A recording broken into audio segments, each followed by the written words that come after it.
disampaikan oleh Pak Dodi bahwa dia dikorbankan. Nah itu bisa disampaikan lagi maknanya sebenarnya apa? Ya, jadi kan kami selalu sampaikan bahwa Pak Dodi ini menjadi polisi yang baik. Dan dia mengungkap 41,4 kilo itu adalah pengungkapan terbesar. Itu langsung dari mulut Pak Teddy Minahasa waktu press conference di Bukit Tinggi. Jadi dia menjadi polisi yang tidak pernah cacat celah, tidak pernah bermasalah. Tapi ketika diperintah, dia sudah menolak kalau itu tidak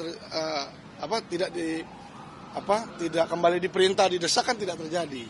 Makanya dia merasa kecewa, kok kenapa aku dikorbankan gitu loh. Kalau tidak ada perintah itu, mungkin sampai hari ini dia masih berdinas.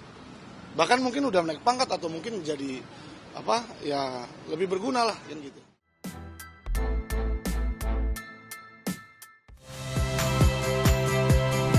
Saya Rahmat Ibrahim. Saksikan program-program Kompas TV melalui siaran digital, pay TV, dan media streaming lainnya. Kompas TV, independen, terpercaya.